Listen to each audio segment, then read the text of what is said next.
Bonsoir. Alors, aujourd'hui, je vais vous parler de l'hyperconnexion et je vais aussi vous montrer qu'être moins connecté à Internet va vous apporter du bien-être. On va commencer par un petit jeu.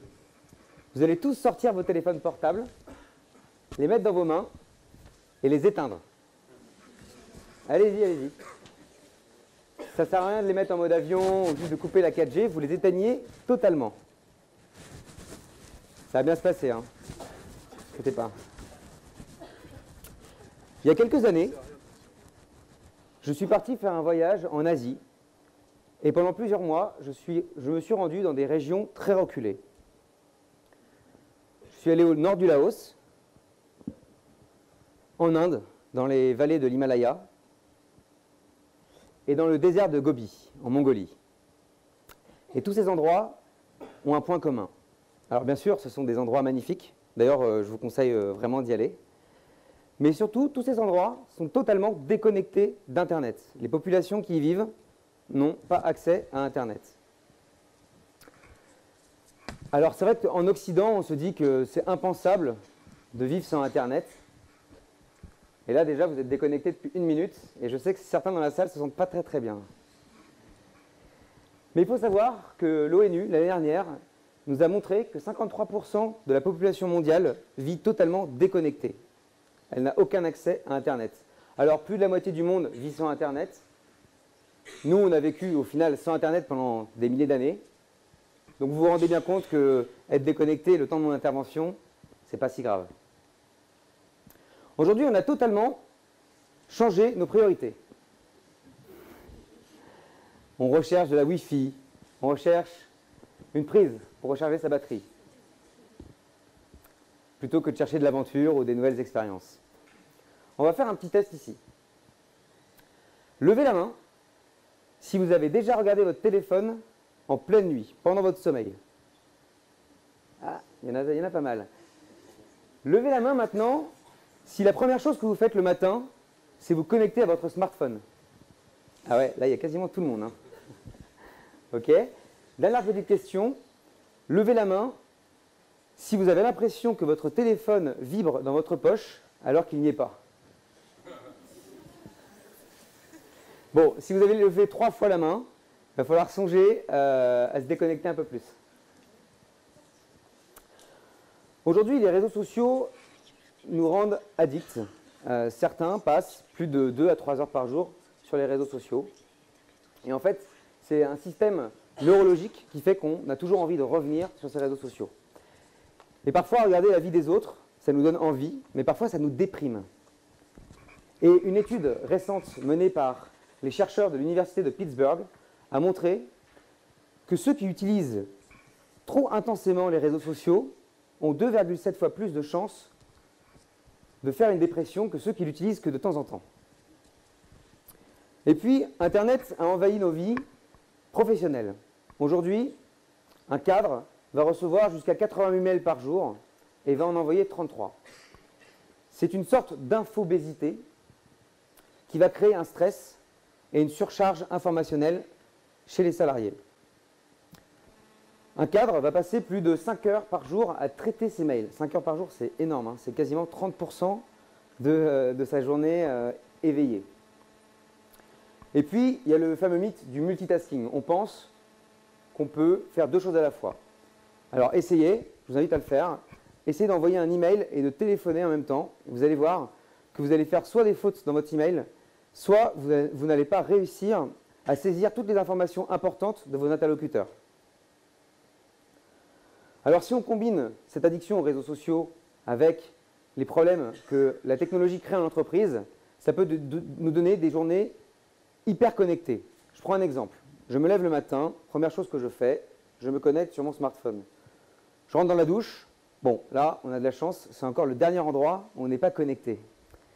Mais avec les nouveaux téléphones portables waterproof, on peut se demander pour combien de temps encore. Je prends le métro, je suis connecté. J'arrive au travail, je me connecte 7 heures, 8 heures, 9 heures en face d'un ordinateur ou sur mon téléphone portable. Je sors du travail, je suis connecté, je rentre chez moi et après le dîner, je regarde des séries sur Netflix, par exemple. et je suis encore connecté. Et au final, sans m'en rendre compte, j'ai passé 90% de ma journée totalement connecté. Donc, si vous imaginez à l'échelle d'une vie, si on vit comme ça toute notre vie, on va passer notre vie au final connecté.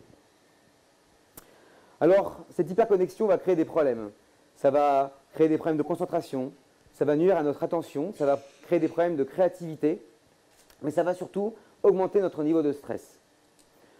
Une étude menée l'année dernière par le CNRS a montré que 59% des Français considèrent que les technologies rendent leur vie professionnelle beaucoup plus stressante. En effet, cela crée des excès de sollicitation, cela les fait travailler dans l'urgence, et la frontière entre la vie professionnelle et la vie privée est de plus en plus floue.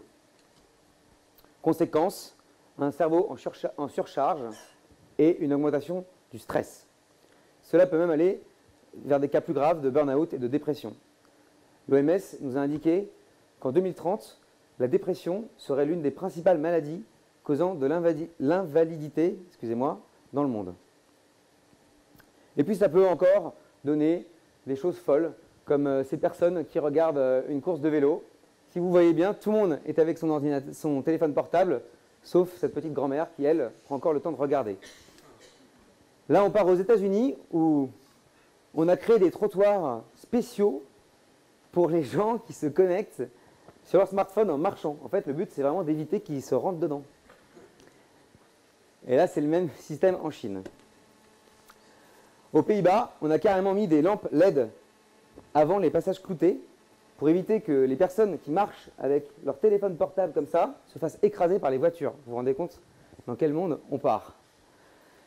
Mais heureusement, il n'y a pas que des problèmes puisqu'il y a également des solutions et je vais vous les présenter maintenant. On vit dans un monde hyper connecté, mais il existe des solutions pour se déconnecter, pour mieux se connecter et faire descendre notre niveau de stress. Alors, la digital detox, c'est la première des solutions. La digital detox, c'est une période de temps pendant laquelle nous sommes totalement déconnectés de nos ordinateurs, de nos téléphones portables et des télévisions. Et en fait, quand je suis rentré de mon voyage en Asie, j'ai décidé de créer la première agence de voyage spécialiste de la digital detox en Europe. Cette agence, elle s'appelle Into the Tribe. Elle a été créée il y a un peu plus d'1 an. Et l'année dernière, c'est plus de 100 personnes qui sont parties se déconnecter pendant 3, 4 jours, même certains pour 1 semaine. Alors, je travaille avec les particuliers, mais également avec les entreprises qui ont voulu aider leurs salariés à se déconnecter. Le but de ces séjours, c'est de se déconnecter d'Internet pour mieux se reconnecter à la nature, à soi et aux autres. Et ça a des avantages évidents sur notre vie et sur notre morale. En effet, en ayant pris les feedbacks des membres d'Into the Tribe, j'ai noté qu'ils étaient moins stressés. Ils m'ont raconté qu'ils étaient plus détendus, plus reposés et qu'ils avaient réussi à profiter à 100% de leur voyage. Alors, la Digital Detox, c'est un premier pas et ça permet d'avoir un déclic qui nous fait comprendre que la vie sans Internet, c'est aussi cool. Mais j'essaie de faire comprendre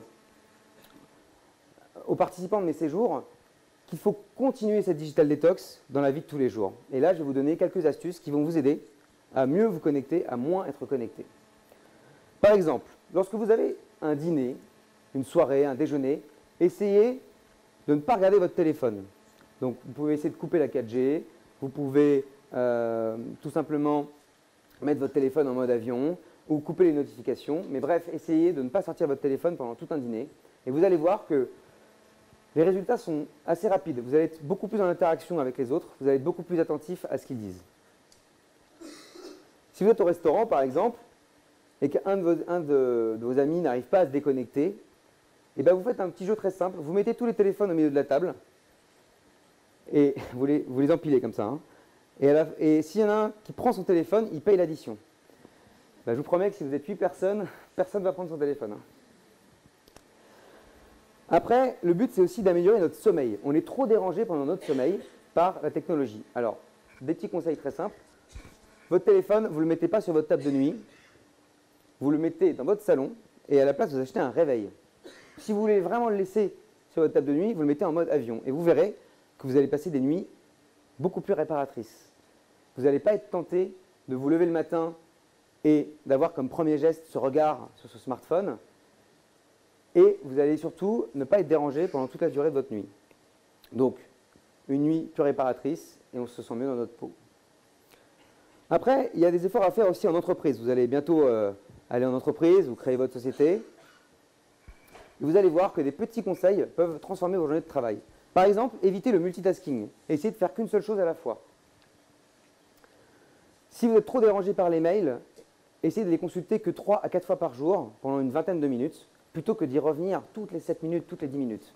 Vous allez voir que ça va vous libérer beaucoup plus de temps libre pour travailler sur des tâches de fond, pour être plus créatif, et au final, la qualité de votre travail sera bien meilleure. Quand vous êtes en réunion, bannissez les téléphones. Une réunion, c'est fait pour échanger, pour discuter, pour présenter un projet. Je ne sais pas si vous avez remarqué, mais c'est hallucinant de voir qu'une personne qui a préparé sa présentation de produit, sa présentation de projet, est en train de parler devant un public, et certains dans le public ne l'écoutent pas. Ils sont sur leur smartphone en train d'écrire des mails. D'une, c'est irrespectueux pour la personne qui parle, mais en plus, pour ceux qui sont en train d'écrire des mails, eh ben, ils ne sont pas en train d'écouter et ils ne vont pas retenir toutes les informations importantes. Enfin, il y a le droit à la déconnexion. On en a beaucoup parlé au début de l'année 2017. Le droit à la déconnexion, c'est un droit qui nous permet, aux salariés, même aux dirigeants, à tout le monde en fait, de pouvoir avoir un vrai temps de repos le week-end, les vacances et les soirées. Mais ce droit à la déconnexion, l'employeur doit le proposer à ses employés, mais il doit le respecter. Et il doit comprendre que des employés qui sont bien plus reposés après leurs vacances, donc qui n'ont pas travaillé pendant leurs vacances, seront bien plus productifs à leur retour. Et c'est à vous de saisir ce droit. Et c'est à vous de stopper vos emails professionnels pendant vos vacances. Bref, vous l'avez compris, il est important de moins se connecter, de mieux se connecter pour augmenter votre bien-être. Et essayez ces petites méthodes et vous verrez rapidement que votre niveau de stress va descendre, que votre niveau de bien-être va monter, que vous serez plus créatif, plus attentif et plus concentré. Donc je vous invite tous à rejoindre le mouvement de la Digital Detox pour améliorer votre bien-être. Merci.